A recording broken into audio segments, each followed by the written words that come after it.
Bonjour à tous, j'ai le plaisir de vous retrouver pour une nouvelle vidéo que j'ai décidé de faire autour de la marque Charlotte Tilbury. Je pense qu'il était temps de faire le point un petit peu sur les produits que je possède de la marque et les mettre finalement tous en action dans un seul et même maquillage, ce qui me permet un petit peu en même temps de vous donner mon avis sur l'utilisation de ces produits, puisqu'il y en a certains que j'ai quand même depuis pas mal de temps.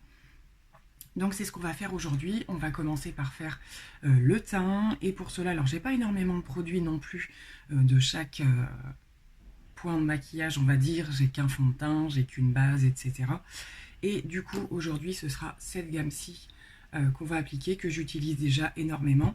Donc le Hollywood Flawless Filter que moi j'utilise en tant que base lumineuse, en insistant au niveau du contour de mes yeux, puisque j'aime beaucoup la lumière qu'il apporte. C'est pas un produit que j'ai utilisé en highlighter, c'est pas suffisamment intense pour ma part, mais j'adore l'appliquer comme base, en particulier juste avant ce fond de teint. Donc c'est ce qu'on va faire aujourd'hui. Donc j'en ai déposé un petit peu partout et je l'applique de manière générale. J'en ai mis une quantité un tout petit peu plus importante au niveau de mon dessous d'œil, parce que je trouve que ça vient vraiment faire un petit plus à l'anti-cerne qu'on mettra juste après, quelle que soit sa marque. Ce sera d'ailleurs pas un Charlotte Tilbury puisque je n'en ai pas. Donc il est évident qu'une fois que cette base est placée, nous ressemblons à une boule à facettes, ce qui était déjà le cas puisque je mets une crème très hydratante en ce moment. Mais ça pose en aucun souci le problème avec le fond de teint derrière. Moi ça ne me le fait pas plus rebriller, au contraire ça l'embellit, je trouve. Donc du coup concernant le fond de teint, c'est le Airbrush Flawless Foundation, qui est un fond de teint quand même relativement épais et couvrant. Ça c'est rien de le dire, on n'a vraiment pas besoin d'en mettre beaucoup. Moi je l'aime énormément. Il y a différents avis, c'est vrai que j'ai entendu plein d'avis. Son côté justement très couvrant, il faut y faire attention pour pas avoir trop l'effet plâtre. On a également, je commence par les points négatifs, on va dire, le fait qu'il oxyde un petit peu au niveau de toutes les teintes, quelles qu'il en soit. C'est pour ça que moi j'avais pris quand même une teinte assez claire pour que justement une fois qu'il soit posé, ce soit plutôt le bon résultat. Et c'est le cas du coup avec la teinte 3 neutrale. Peut-être que même en plein hiver, la 2 pourrait me convenir aussi, mais là la 3 ça passe encore très bien. C'est un fond de teint que j'utilise automatiquement à l'éponge par rapport à son épaisseur. Et c'est également un fond de teint qui peut suffire et ne pas avoir à utiliser d'anti-cerne, tellement sa couvrance en fait est suffisante, et pour ne pas faire trop d'effet de matière en fait on n'est vraiment pas obligé. Donc j'ai pas énormément de grosses cernes aujourd'hui, je vais voir si il est suffisant tout seul, sinon je ferai un petit complément. Donc c'est un flacon pompe comme ceci qui est bien sali, je dois dire, hein. Ce sont des packagings qui se salissent très vite. Donc là, je vois déjà que je pense que j'en ai mis trop pour la première couche, tellement l'habitude avec les autres. Donc j'ai pris ça, je vais vraiment bien le dispatcher partout au doigt. C'est un fond de teint qui a également une petite odeur un petit peu de crème en quelque sorte. Voilà, donc là je l'ai bien étalé et maintenant je viens le poser à l'éponge. Et on voit bien qu'au niveau de la couvrance, on est quand même sur quelque chose d'assez important. Donc voilà après la première couche. Alors comme d'habitude avec les éclairages, je parais hyper blanche, mais je le suis beaucoup moins dans la réalité. Je pense que vous voyez qu'au niveau... Alors on est sur une belle couvrance, mais on n'est pas à un niveau non plus... J'ai connu pire dans la marque Kat Von D par exemple, où... Le problème qu'après, c'est si on part sur quelque chose de trop couvrant dès le départ, c'est difficile après de l'ajuster un petit peu là où on le souhaite. Et c'est vrai que ce que j'aime avec le Charlotte Tilbury, c'est que pour le coup, il est quand même couvrant dès le départ, mais vous voyez quand même qu'avec une couche, je peux encore faire des choses, l'ajuster un petit peu sur les zones où j'ai des marques, etc. C'est ce que je vais faire. Mais on a déjà, dans un premier temps, une très jolie couvrance du visage. Il reste pour le coup encore un peu lumineux puisque j'ai mis la base juste avant qui est lumineuse. Mais en le poudrant après, vous allez voir que c'est tout à fait acceptable, hein. Il ne sera pas complètement mat, ça c'est sûr. Donc je vais venir en remettre sur mes petites zones que j'aime bien couvrir. Donc comme je vous le disais, là c'est ce que je viens de voir en estompant la deuxième couche, je ne vais pas avoir besoin de rajouter d'anti-cerne aujourd'hui, je trouve que c'est largement suffisant. Voilà, ce que j'ai fait sur la fin, là, même si j'ai coupé, c'est que je suis venue avec mon doigt tapoter un petit peu autour de l'œil et finir de l'estomper à l'éponge. Et je trouve que ça suffit. On va venir maintenant le poudrer. Et donc maintenant, j'ai 2 poudres de Charlotte Tilbury, donc la fameuse que vous avez vue lors de mes dernières vidéos, qui a une odeur juste infecte, mais qui donne un très joli résultat. Et la poudre de finition, la Air Blush Flawless Finish. Donc ce qu'on va faire, c'est que je vais utiliser les deux. Je vais poudrer plus particulièrement ma zone T avec celle-ci. Et je ferai mes finitions avec celle-là qui commence déjà à se creuser. On sait qu'il y a peu de produits, en particulier dans ce genre de packaging chez Charlotte Tilbury. Ça se creuse rapidement, à la différence des autres qui sont beaucoup plus gros, où je pense que je ne vais pas atteindre le fond tout de suite quand même. Mais voilà, donc c'est parti pour ces 2 poudres. Donc comme toujours, je commence à poudrer avec la houppette. J'aime pas trop le packaging de la poudre libre, donc je le bascule un petit peu dans le capuchon et c'est parti. Pour la zone T, l'odeur est toujours aussi infâme. Et je sais pas si vous voyez qu'en termes de finition du teint, ça fait vraiment un effet lissé. Du coup, c'est la première fois que je les utilise ensemble à tous les produits. Puisque cette poudre-là, ça fait pas très longtemps que je l'ai. Je ne l'avais pas utilisée sur ce fond de teint-là. Et ça marche du tonnerre. Elle fait vraiment un effet flouté, quoi. C'est top. Donc je vais finir de poudrer avec un gros pinceau un petit peu plus partout. Voilà, donc là c'était vraiment la fin de ce que j'avais dans le petit capuchon. Il n'y avait pas grand-chose. Et donc je passe maintenant à la poudre de finition. Je vais garder mon gros pinceau. Et donc elle, je vais l'appliquer partout. Nous allons maintenant passer au bronzer. Donc au niveau des produits pour faire le teint, etc. J'ai quelques produits crème. Les fameux produits avec les embouts mousse comme ceci que j'aime énormément. Ça fait un petit moment que je ne les ai pas utilisés. Mais je les garde quand même toujours à côté de moi parce que voilà, il y a des périodes où j'aime bien les utiliser. Donc celui-ci en particulier pour faire le bronzer. Mais aujourd'hui, je vais ressortir le gros en fait que j'avais pris en teinte numéro 1 qui était dans les nouveautés de l'année. Voilà, comme j'ai ma teinte d'hiver là maintenant, je pense que ça va être un petit peu plus parlant. Donc on va venir l'appliquer. Les poudres Charlotte Tilbury, je pense que vous commencez à savoir qu'elles sont juste merveilleuses au niveau de la texture. C'est hyper fin, ça se travaille à merveille. Donc voilà, ça reste une teinte très très claire. Moi j'ai la peau très blanche, donc ça ne... J'ai des produits un petit peu plus intenses, je veux dire, mais ça ne me dérange pas d'avoir un teint comme ça. Pas trop chargé, on va dire, en termes de marquage, de bronzer, etc. Mais ça se construit quand même parfaitement bien. Et les poudres sont vraiment... On les sent pas, en fait. Ça se fond directement dans la peau, c'est vraiment hyper agréable. On va maintenant passer au blush. Et donc, comme je vous le disais, j'ai les produits crème, donc j'en ai pas d'autres blushs en termes de produits crème. Je sais qu'elle en a sorti dernièrement. J'utilisais pas mal celui-ci qui est entre le blush et l'highlighter, on va dire, donc qui sont les Beauty Light Wand. Là c'était la teinte Pink Gas, mais aujourd'hui on va rester dans les produits poudre et je vais donc utiliser un des petits blushs de sa collection. Il y en a tout un tas, il y en a vraiment certains qui me donnent envie, qui sont dans des teintes un petit peu plus automnales, etc. Et là pour le coup c'est le Pillow Talk que moi j'ai depuis pas mal de temps et que j'utilise quand même beaucoup et qui est magnifique. Donc ce sont pour le coup des blushs lumineux. Donc voilà pour le résultat. Je peux l'intensifier encore un petit peu si je le souhaite. Donc vous le voyez, hein, c'est quand même assez lumineux. Ça paraîtra beaucoup mieux quand il n'y aura pas tous les éclairages. Mais la teinte du blush en elle-même est quand même très très douce, hein. C'est un pêche un petit peu rosé, comme beaucoup d'ailleurs de ces teintes Pillow Talk. Voilà, je l'intensifie un petit peu ici quand même. Voilà, j'aime beaucoup ce blush. On va s'arrêter là pour l'instant. Je n'ai pas encore de spray fixateur de la marque, mais je suis bien tentée par le dernier qu'elle a sorti, qui est un spray de finition. Voilà, donc il n'est pas matifiant ni quoi que ce soit, mais j'ai très envie de le tester. En plus, il existe en petit format. Donc pourquoi pas tenter. En plus, grâce à vos utilisations de mon petit lien, puisque j'ai régulièrement un petit code de parrainage qui vous donne droit à 20 € de réduction sur le site de Charlotte Tilbury en passant par ce lien que je mets en général en barre d'infos. Ça me permet moi aussi d'avoir 20 € de réduction et éventuellement de refaire une petite commande directement sur le site. Il m'arrive aussi de commander sur le site comme je l'ai fait pour les journées Gold sur le site de Sephora. Donc voilà, parfois je vous laisse les liens de Sephora, parfois je vous laisse les liens de Charlotte Tilbury, ça dépend. Mais voilà, au moins vous pouvez choisir là où vous souhaitez commander les produits. Donc ceci étant, je fais mes sourcils, je fixe mon teint et on se retrouvera pour faire les yeux.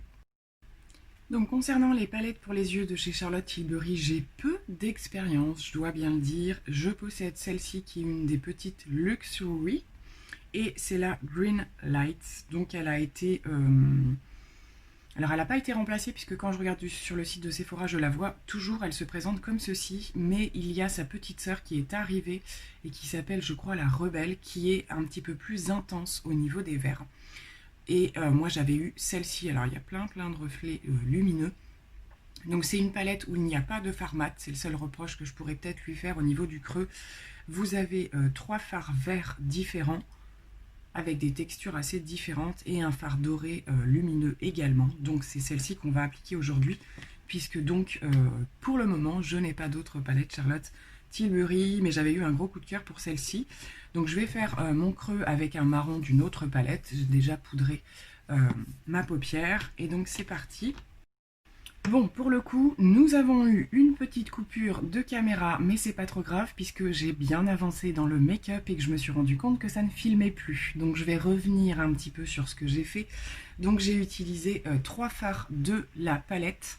Le seul que je n'ai pas utilisé, c'est celui-ci, parce que on a déjà un très beau dégradé.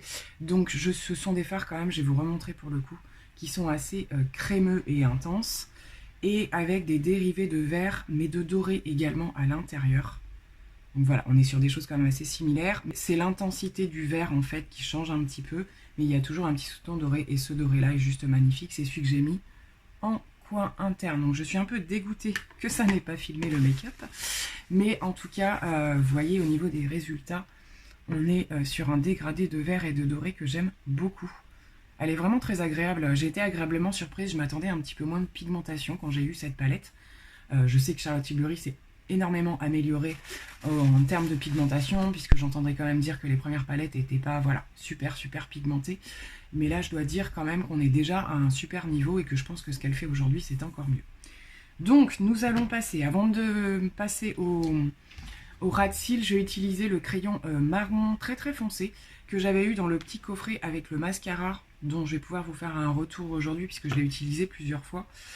Gros coup de cœur sur ce crayon, je vous l'avais dit dans la vidéo, il est super pigmenté, super intense, très joli. Donc je vais l'appliquer en muqueuse supérieure et inférieure, je pense. Donc vous voyez qu'en termes d'intensité, on est quand même plutôt pas mal. Je vais quand même un petit peu flouter tout ça, mais je vais reprendre le vert que j'ai utilisé sur la partie extérieure et je vais le compléter avec le marron. Donc je prends un petit pinceau un peu plat, comme c'est une matière qui accroche, qui est un petit peu crémeuse, ça devrait fonctionner. Et je vais venir l'associer. Donc maintenant que c'est fait, j'adore le résultat, il fonctionne très bien en ras-de-cils également ce fard. Je vais descendre un petit peu le jaune pour qu'il vienne le rejoindre.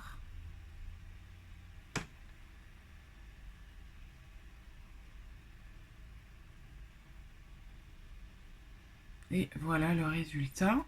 Hors caméra, je vais faire un petit trait de liner marron. Je n'ai jamais encore testé les liners de chez Charlotte Tilbury. Il paraît qu'ils sont plutôt pas mal. J'avais envie d'un liner aujourd'hui et non pas d'un crayon. Donc c'est ce que je vais faire. Je vais utiliser le Révolution, que j'aime beaucoup aussi, qui est plein de reflets. Et puis on va pouvoir se retrouver pour les cils. Donc concernant le mascara, je vous confirme que j'ai eu un petit peu de transfert donc lors de l'application que je vous raccrocherai, où je l'ai déjà fait d'ailleurs à mon avis, la vidéo où je l'applique effectivement pas en fin de journée, avant. J'ai eu du transfert comme ça a pu m'arriver avant, mais ça ne m'arrivait plus puisque j'ai d'autres mascaras maintenant. Sur la partie supérieure, en fait, j'avais quelques traces, on va dire. C'était pas énorme, mais j'en avais quand même. J'ai déjà, moi, de toute façon, des cils quand même assez longs. Voilà, donc c'est vrai que c'est un mascara quand même qui a un joli effet. Il fait une très belle longueur et volume, surtout une belle frange, je dirais, de cils. C'est vrai que le démarrage en fait de ce mascara est plutôt joli. Je l'avais pas appliqué en bas, donc forcément j'ai pas eu le problème. Mais voilà, donc je sais que là, par exemple, aujourd'hui dans la journée, il va falloir que je fasse attention, que je regarde un petit peu et que j'ai de quoi estomper, puisque je vais certainement refaire du transfert. Donc on va quand même le réappliquer. Donc je démarre avec la partie plate. Je vais prendre un petit miroir. Donc avec la partie plate, au démarrage. Donc voilà, après un premier passage, comme je vous avais montré la dernière fois, il est déjà très joli. J'aime beaucoup l'effet qu'il fait. C'est pas, la longueur est pas extrême, ça va prendre un petit peu d'ampleur à la deuxième couche, mais c'est vrai que j'aime beaucoup la frange de cils en fait qu'il fait. Avant de mettre la deuxième couche, je vais attendre un petit peu que ça sèche parce que déjà qu'il transfère en plus, voilà, j'essaye de garder le plus possible les yeux vers le bas. Pour les cils du bas, je vais utiliser mon mascara, donc de la marque que je distribue avec la petite brosse. Et en mettant le mascara sur les cils du bas, j'ai donc déjà une grosse tache que je viendrai corriger plus tard. Je pense qu'il est là le problème en fait aussi, c'est que c'est un mascara qui sèche pas complètement et ce qui fait qu'il y a du transfert. Voilà, alors peut-être qu'après il faut essayer d'utiliser des techniques, j'en sais rien, un petit éventail ou je ne sais quoi pour accélérer le séchage, mais je pense que voilà c'est ça, c'est que ça sèche pas complètement et du coup c'est ce qui fait qu'il va transférer. J'en ai même juste un petit peu à côté et en fait la dernière fois à la fin de la journée ce qui s'est passé c'était que j'avais toute ma ligne de cils dessinée par petits points en fait. Donc écoutez, on prend le risque quand même de le remettre aujourd'hui. Donc voilà pour le résultat du coup du mascara, très joli rendu, j'aime beaucoup. Pas tout avoir, hein, mais c'est vrai que c'est un petit peu dommage quand même. On va passer à l'highlighter et donc au niveau de la marque Charlotte Tilbury, j'en ai deux. Le dernier en date qui est donc le dernier qu'elle a sorti, qui est le Hollywood Superstar Glow Highlighter. Et également sous ce format là un petit peu plus petit, le Magic Star Highlighter. Donc on va faire des petites comparaisons maintenant qu'on a les deux. Donc au niveau du packaging il est comme ceci, j'aime beaucoup le packaging de celui-ci. Et donc le dernier qui est quand même assez, ouais, il est assez différent déjà au niveau du rendu. Au niveau des swatchs, on va regarder ça sur les doigts parce que c'est toujours un petit peu plus parlant. On est sur également un champagne mais un petit peu plus chaud avec des petites tonalités de rose à l'intérieur. C'est quand même très léger. La texture est super agréable, super douce.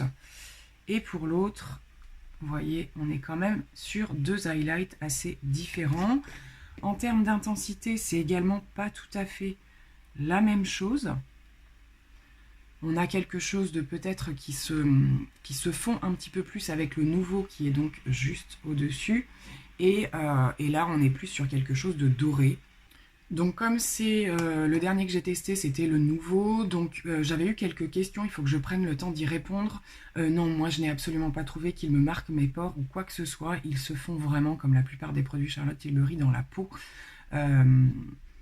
Non, franchement, on le voit, hein, on voit qu'il est beaucoup plus fondu, beaucoup plus... il se module parfaitement bien, c'est ce que je vous avais dit, on peut l'intensifier, etc. Donc aujourd'hui, je vais reprendre celui-ci, comme je suis un petit peu plus voilà, dans les teintes dorées, etc. Et je l'aime beaucoup celui-ci. C'est une merveille. Celui-ci va peut-être demander un petit peu moins de construction, c'est-à-dire que déjà au premier passage, on a quelque chose d'assez chouette. Et l'autre se fondant beaucoup plus, on va dire, même si celui-ci aussi, hein, il est vraiment... il s'intègre parfaitement bien dans la peau. On est quand même sur des choses un petit peu différentes au niveau du rendu. C'est également celui-ci que je vais mettre sous mon dessous de sourcil. Je dirais que c'est vraiment... c'est ici que ça se voit encore plus. C'est vraiment la partie dorée de cet highlighter qui ressort le plus. Et l'autre, voilà, va être vraiment un champagne rosé un petit peu. On retrouvera moins cette partie dorée qu'on retrouve dans celui-ci. Donc voilà pour le teint, les yeux. Je vous laisse un petit peu mieux peut-être regarder, on fera un zoom complètement à la fin. le rendu des produits. On va maintenant passer aux lèvres et j'avais envie de passer un tout petit peu plus de temps pour faire le point sur l'ensemble de mes rouges à lèvres Charlotte Tilbury, puisque je suis tombée en amour de cette marque-là, de par les rouges à lèvres, les différents finis également qu'elle peut avoir. Donc de manière générale, sur mes préférences, nous sommes sur les Kissing comme ceci. Et les Hot Lips, sachant que dans les Hot Lips, il y a la série 1 et la série 2, je crois. Donc parfois, pour trouver les teintes, c'est pas forcément évident. Donc on va prendre un petit peu le temps de faire des swatchs. Donc j'ai dernièrement fait l'acquisition de la teinte dans les Kissing Nude Kate que j'ai eu donc aux Journées Gold et qui est très certainement celui que je vais porter aujourd'hui. Donc qui est un marronné nude clair, juste magnifique. Je les trouve sublimissimes. Et ce petit effet un petit peu glossy, je trouve que ça repulpe la lèvre, c'est vraiment super joli. On va rester dans les Kissing. J'ai la teinte Hepburn Honey qui est un petit peu plus intense, un petit peu plus marronnée également. Et qui est également une merveille. Donc voilà, il est un petit peu plus soutenu. Mais on reste toujours dans les marronnés. Toujours dans les Kissing, j'ai le Coachella Coral que j'ai un petit peu moins porté dernièrement mais que j'aime énormément, qui est donc un corail, hein. Très très joli aussi. Et donc pour terminer avec les Kissing, mais le packaging de la boîte était comme ceci, donc il y a en plus la petite écriture rouge, j'ai le Kimka qui est également un nude très très clair à sous-ton quand même un petit peu plus rosé par ici. Donc excellent ce rouge à lèvres, j'ai trouvé avec certains smoky, certains maquillages très très intenses pour calmer un petit peu le jeu, on va dire. Je le trouve également magnifique. Donc déjà voilà, on a quand même une catégorie de teinte qui couvre pas mal de choses en termes de possibilités. Et donc je termine avec les deux Hot Lips que j'ai de la collection. Donc le In Love with Olivia et le Angel Alessandra. Donc le Angel Alessandra qui va être plus une teinte un petit peu marronnée pêche. Très très beau aussi ici. Ce sont vraiment des merveilles. Donc c'est encore des textures différentes, très très crémeuses. C'est très pigmenté. La marque Charlotte Tilbury m'a fait reporter des rouges à lèvres clair, nude, alors que je le faisais plus beaucoup parce que je trouvais pas assez de... Ça faisait trop fade en fait. Et sauf que ceux-ci sont tellement pigmentés et repulpent les lèvres. Enfin, ça a vraiment un côté... voilà, ça change du rouge à lèvres nude classique qu'on a pu connaître et qui peut ternir un petit peu. Voilà, c'est vraiment ce qui fait la différence, je trouve. Et on termine par le In Love with Olivia qui a une teinte aussi beaucoup plus rosée, mais qui reste quand même dans la catégorie des nudes. Donc voilà pour ma petite collection de rouge à lèvres qui s'étendra forcément puisque y a pas mal de teintes que j'aimerais encore tester. Donc aujourd'hui on s'arrête sur le Nude Kate puisque je ne l'ai pas encore porté. Donc celui-ci. Mais rien qu'en voyant les autres, j'ai envie d'en mettre d'autres. Bon, je vais tenter le Nude Kate comme je ne l'ai pas porté. Je vais me faire hors caméra un contour des lèvres plutôt marronné on va dire. Donc voilà pour le résultat. J'adore. J'adore, il est encore super joli. Alors, je reconnais des entre-deux, hein, on va dire. C'est vrai que... Oui, voilà, on va le situer entre le Angel Alessandra et peut-être un peu du Hepburn Honey aussi. Enfin, voilà, en fait, j'ai tous les dérivés pour les entre-deux. Mais j'aime vraiment beaucoup, beaucoup. Puis comme je vous dis, au niveau, moi qui n'ai pas beaucoup de lèvres, je trouve que ça les repulpe un petit peu, le côté glossy justement. Ils ont malgré tout une excellente tenue. Voilà, bon après une fois que vous mettez le masque, c'est encore un autre sujet. Mais ils tiennent quand même relativement bien pour des rouges à lèvres crémeux. Donc voilà, j'en ai terminé pour ce full face Charlotte Tilbury. J'espère que j'ai rien oublié, non je ne pense pas. Je trouvais ça intéressant de s'arrêter sur la marque puisque je vous en parle de plus en plus et que je l'aime beaucoup. Donc voilà, c'est chose faite. J'avais pour intention de me recoiffer un petit peu pour vous faire cette conclusion. Donc je vais peut-être aller le faire quand même parce que je pense pas rester comme ça aujourd'hui. Je sais plus quoi faire de mes cheveux. Le temps est à l'humidité, on ne s'en sort plus. Donc je vais aller me faire une petite retouche et on se dira au revoir comme ça dans de meilleures conditions. Donc me voici de retour un tout petit peu plus apprêtée, comme je vous le disais au niveau des cheveux en ce moment c'est un petit peu compliqué. Donc je vous fais un petit zoom pour regarder un petit peu de plus près l'ensemble du maquillage, en particulier au niveau des yeux, puisqu'il manque la partie de la pose et j'en suis navrée.